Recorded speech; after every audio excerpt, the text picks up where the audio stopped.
was actually born premature, and so I've always had chronic lung disease and different pulmonary issues from birth. I moved to Mississippi when I was 7 and started coming to Children's in Mississippi. Was in and out of the hospital 2 to 4 times a year normally with just different respiratory issues.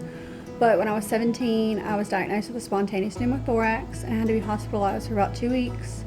And I actually had Brittany take care of me as my nurse, and she is now my nurse educator on my unit.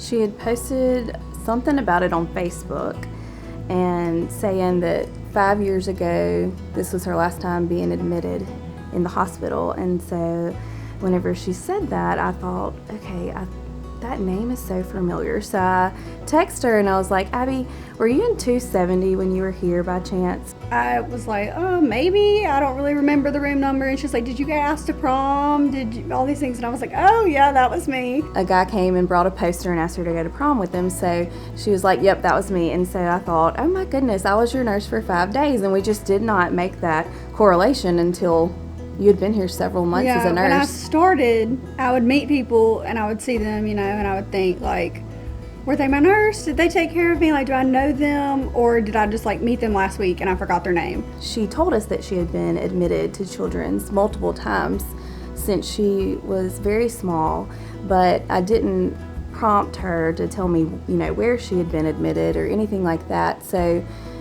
it was a very neat thing whenever we found out that she had been my patient. Well, I always tell people it was really weird when I walked on the floor for my interview, because I had just a surreal moment of I'm walking on this floor right now, because growing up I always memories of me wheeling onto the floor in a bed or a wheelchair or whatever. She was very sick when she was here, and so she was on oxygen and she had a chest tube and she required assistance to get up out of the bed and get to the chair and that kind of thing. So she was always saying thank you and just very appreciative, and that makes you feel good as a nurse when your patient is thankful for you and you know that you're making a difference. Since I was always in and out of the hospital growing up, being the patient and being a child who was ill, it gave me a really unique perspective as being a nurse now, because I know where the kid's coming from. I know how scary some of the procedures can be.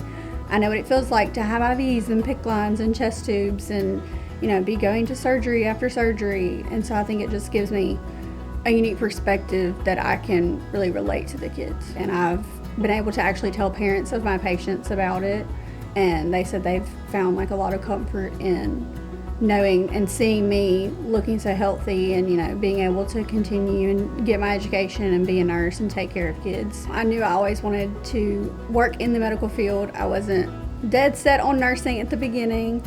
I knew I always wanted to take care of kids. That was never a question. When it got time in high school, I decided that I wanted to be a nurse, and I went into nursing school, and now I work on the unit that I was a patient on the most.